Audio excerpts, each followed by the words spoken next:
Each week on Yachting Unplugged, we dive into the heart of the marine industry, delivering the news and the people shaping our industry.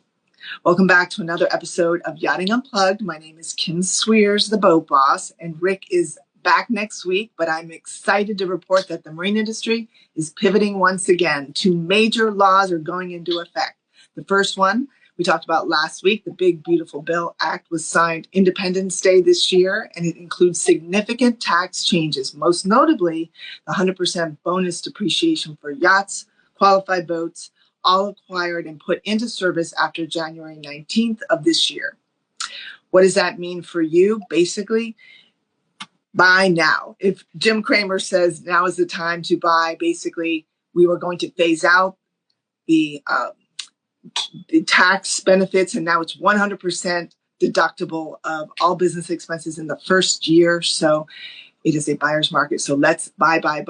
But that's not why we're here. Today we're talking about a new Florida law that's going into effect, that went into effect July 1st, and it affects the state of Florida, as well as my boating area, the boating capital of the world, South Florida.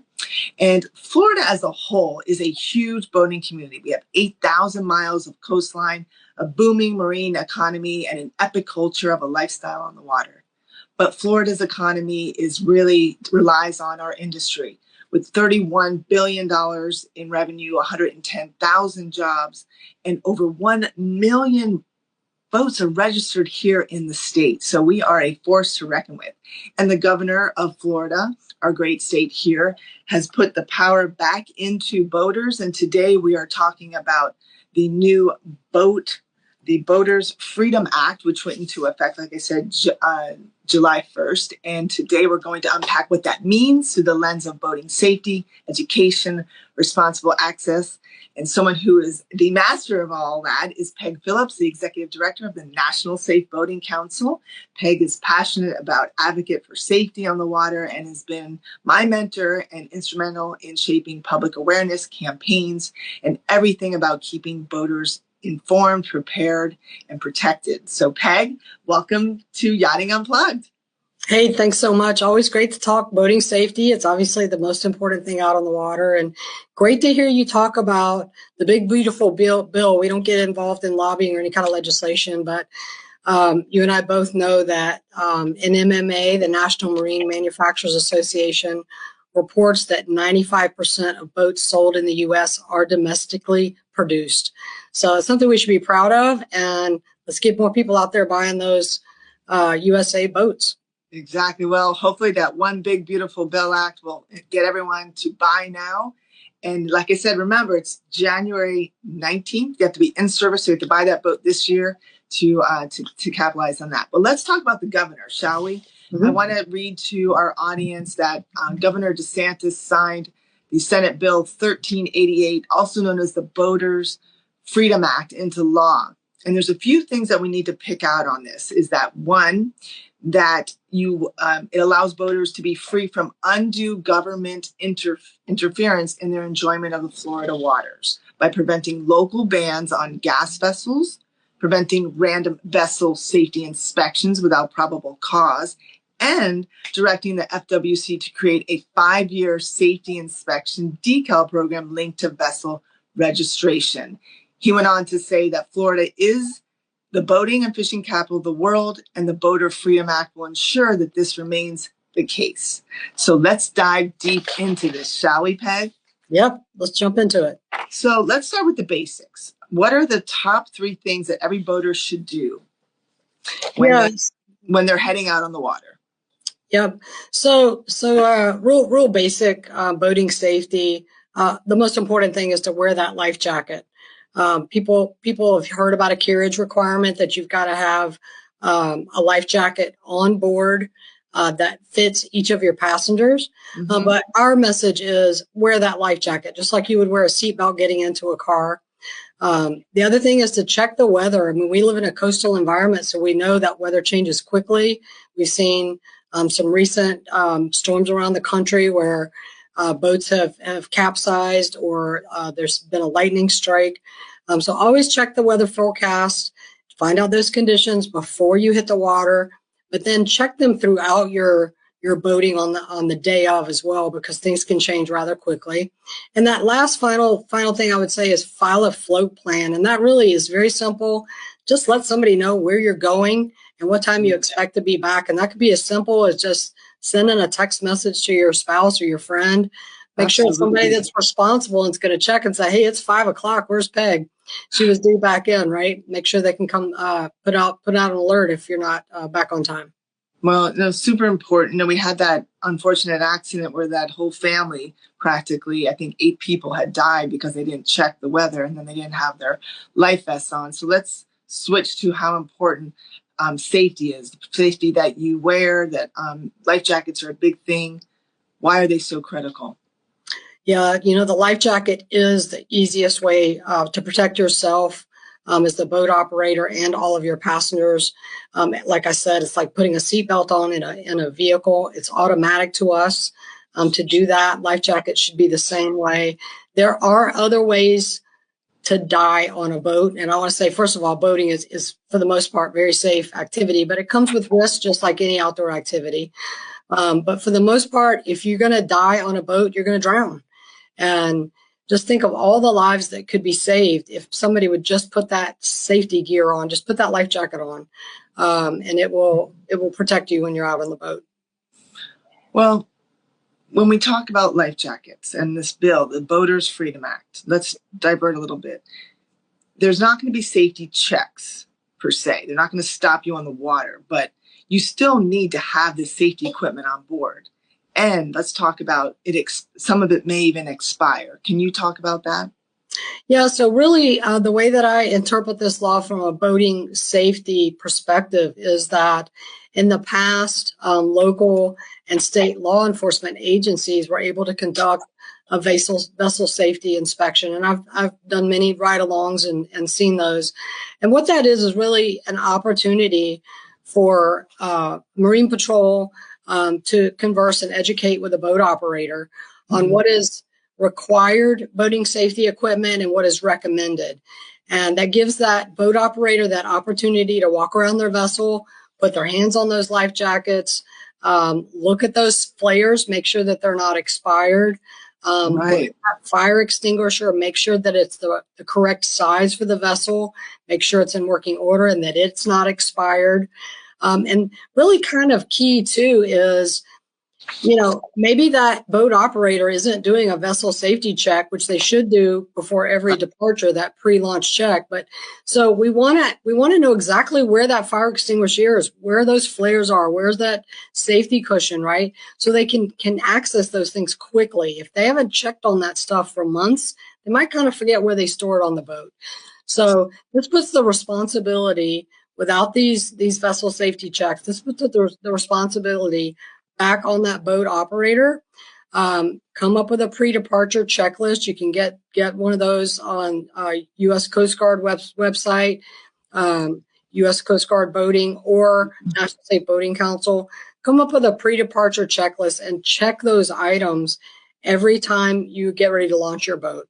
Kind of reminds you, check those expiration dates, make sure everything's in working order. And it also reminds you where you're storing that safety gear on the vessel.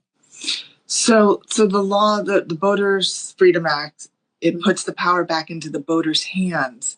But that can be a good thing and a bad thing because we were getting the checks, obviously the stops, randoms. You could be checked for anything, but now there has to be probable cause. So let's get into why safety gear is so important. We've had Lucy's Law that was recently passed, and I that 17-year-old beautiful soul lost her life, but because of it, a lot of things have changed. Let's talk about Lucy's Law. Can you explain that? Yeah, so unfortunately, sometimes legislation is created after a tragedy, and this teenager lost her life in a very tragic boating incident, and the Lucy's Law really has changed what the criminality is associated now, and kind of pairs it with what happens on the road. So if you're driving and you get a DUI, we'd kind of like to have that same consequence as if you have a boating under the influence. So it kind of does, from what I've seen so far on the law, is that the consequences are going to be similar to what you would experience in a vehicle accident. So if you are boating under the influence, which we'll go ahead and say that is, where factors are known, that is the leading cause of fatalities, is boating under the influence. Alcohol and boats just simply do not mix. So stay hydrated out there, but save the alcohol for when you get back on shore. But the consequences now are going to be pretty severe in the state of Florida if you are boating under the influence and you cause an incident and someone is injured or killed. Well, but the Boater Freedom Act, there's certain things that they now have to look out for, the agencies. You have FWC now has to have cause to board your boat. And then you had mentioned to me, surprisingly enough, that the Coast Guard this does not apply to the Coast Guard. The Coast Guard can board your boat for any reason. Is that correct? Well, the state law would not impact federal law. So the Coast Guard is still under, has their statutory authority under federal law. So if they need to feel the necessary to do a vessel safety check, this new Boater Florida law would not impact the Coast Guard in any way. It would impact local and state law enforcement agencies. So boating, back to what my original comment was, or yours was, boating under the influence, if FWC sees that, or the Coast Guard, they can stop the vessel. Or if they foresee any illegal activity, they still can stop the vessel and search. Oh yeah, if there's any probable cause whatsoever, if somebody's speeding through a manatee zone, if somebody's boating erratically, if they're ignoring navigation rules, if they're driving the boat too fast and irresponsibly, any of those could be probable cause for any law of the law enforcement, whether local, state, or federal, to stop that vessel, have a discussion with the boat operator. And then I imagine at that point they could say, let's see what's on your boat. Do you have the right life jackets, the fire extinguishers, the flares? But yeah, with the new law, Florida law, local and state law enforcement would have to have probable cause now. So that, again, puts that responsibility back at the boat operator of making sure that you are checking your equipment, making sure it's in good working order. Mm-hmm. Well, it does bring a great point that the police just doesn't walk into your house or into your car with no reason. So why would a boat be any different? I see both sides, but I really want to get into what people can do. What are the common mistakes that people make in boating that they should avoid? Because obviously now there's going to be a big push to what are people doing wrong? That's going to be very aware of that. So what are the things that people need to look for? What are the signs that they're not doing something right? Yeah, so, we have seen in some of these incidents overloading a boat. So too many people on your boat. And we saw that. There was that boat that sunk in Miami for 30-something people on the boat. Yeah, so that is kind of a common mistake of a boat operator, is that they've overloaded the vessel. Also, you want to distribute weight evenly on the boat. So if you've got 4 or 5 passengers on your boat and it's rated to have that many on your boat, you don't want them all sitting over in one side together, right, and weighing the boat down. You want to kind of distribute the weight around of the people, of the coolers, of anything that's got any weight to it whatsoever. All your people and gear need to be evenly distributed on that boat. But a lot of boats will have a decal on it that will state how many passengers or the weight limit of that boat. So I would check that. And then common sense as well on overloading that boat. Again, I'll go back to my life jackets. Everyone should really wear a life jacket, right? It's just like if you put people in your vehicle, you're going to put a seatbelt on everyone. Everyone should wear a life jacket. At the very least, there are carriage requirements, and that carriage requirement is that you have a properly fitted U.S. Coast Guard approved life jacket for every person on board. So if you have a child, if you have a 7-year-old and a 14-year-old and a 30-year-old, they're all going to need different size life jackets, and don't ever put an adult life jacket on a child because that won't fit. No, it won't. Absolutely. So, Well, let's pivot to boating safety, because it really starts from the core. Even though Lucy's Law and the Florida law is that anyone born after January 1st of 1988 should take a state certified boating safety course. For me, I think everyone should take it. And I can say that. But talk about that course and how important it is. Yeah, and there are some states that have mandatory education requirements. I wish all states did as well. I could say that too. I really wish they did. And there are so many different ways to take that course. You can take it online. There are classroom settings that you can take it in with the Coast Guard Auxiliary if you want some hands-on instruction. But getting that boating safety card teaches you very basic boating safety initiatives, some navigation rules, what to do in an emergency. So I just think it's good practice to go in and just take that course. Now, Florida law is born after January 1st, 1988, but we would recommend it for everybody.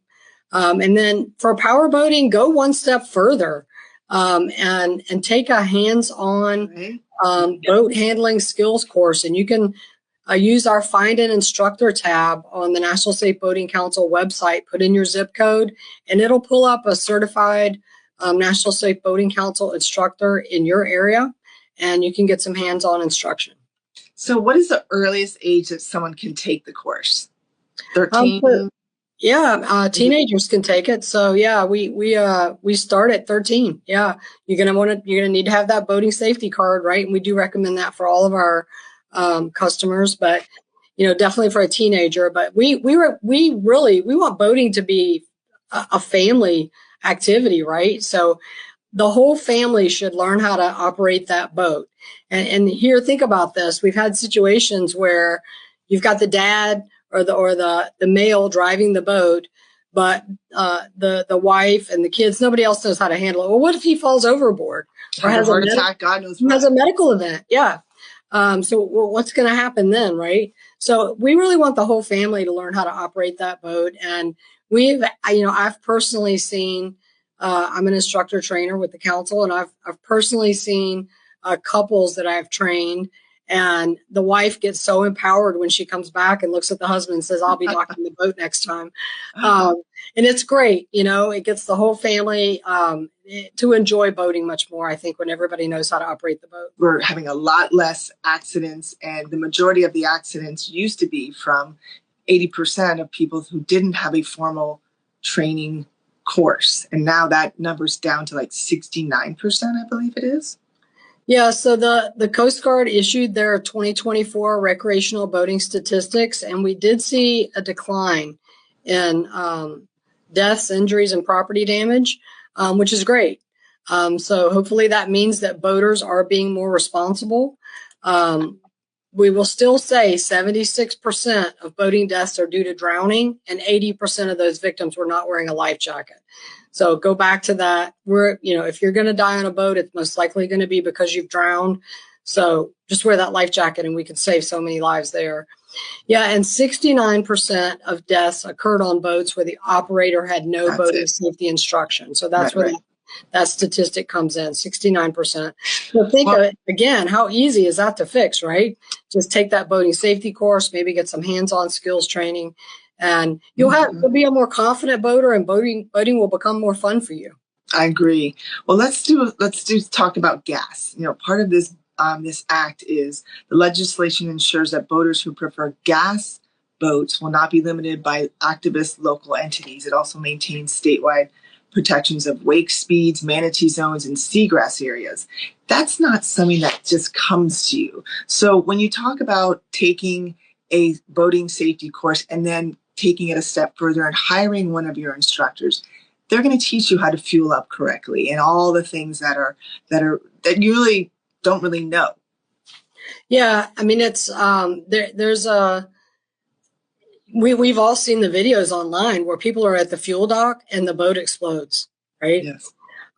So one thing that people don't know about, when you take your vehicle up to the gas pump and you put that nozzle in, it fits the that insert in the vehicle correctly, right? And when that tank is full, it does an automatic shut off, right? On a boat, that's not the case. The place is this big, right? So when you put that nozzle in, it doesn't automatically shut off. It's very easy to have backspill on that. There's a lot of fumes coming out. So there is a proper way to fuel a boat. There are some safety things we can do. One thing I have is this. It's the clicks. And this turns, this funnel will turn that, you put this down into it, and it will then create, just like it will stop it automatically, just like you're fueling your boat. Wow. So this is a new product that we're endorsing here, and I certainly use that on my boat. But yeah, what's one of the things the instructor teaches you is how to properly fuel your boat. Right. Well, thanks to, for all that you do, Peg, and thanks to the governor for giving a little more power, if you will, and back into the boaters' hands. But it comes with caution, and you really do. You've brought it to light as to how much we appreciate it. But at the same time, it could also open us up to a lot of liability and unfortunate loss of life and injury. So, Peg, is there anything else that you want to share before we close out the show? Always go back to that easy way to protect yourself and all your passengers. Just wear that life jacket. Go visit a credible retailer, a West Marine, a Dick's Sporting Goods, and buy a life jacket that you'll wear. Okay. And they are fashionable. As long as it's US Coast Guard approved, and check out inflatable life jackets. Yeah. I mean, they're so comfortable. I can promise you'll forget you're wearing it. No, I have to say Onyx, Mustang are my go-to. They're very fashion and functional at the same time. So there are life jackets out there. There's also what I call the fanny pack or the waist ones when you're on the belt pack. And the belt pack, those are also good. So whatever you do, boat smart from the start. Get your course. Use your kill switch. We didn't even talk about the kill switch yet. Yeah. Wear your life jacket. Prepare the night before. Boating safety starts way before you get on the water. And thanks to not just the federal government for the One Big Beautiful Bill Act that we can all start buying boats again, but also to the governor for giving us a little bit more power as boaters back into our hands. Peg, thank you for all you do to make sure that our waterways are safer. And we wish you only the best. And we hope to see you on Good Morning America and all the shows that you're on. Yeah, thank you so much. Always great to talk to you. And thank you for being such a great boating safety advocate. Well, everyone, if you like the show, please like, subscribe. And if there's any news that you want to get out to Yachting Unplugged, reach out to myself or Rick Thomas, or you can find us on LinkedIn. Until next time, everyone, always remember to boat smart from the start, and always enjoy your lifestyle on the water, but do it safely. Peg, take care, and we'll see you soon. Take care. Thank you. Bye, everyone. If your brand belongs in the heart of the yachting world, this is where it happens. Yachting International Radio reaches over 1 million yachting professionals and enthusiasts every month, with 77 million impressions, 220,000 social followers, and 74,000 podcast subscribers. Our hosts are insiders, crew, captains, CEOs, trusted voices shaping the industry. This is targeted, high-impact advertising in a luxury niche. Visit yachtinginternationalradio.com/advertise. Your audience is already listening.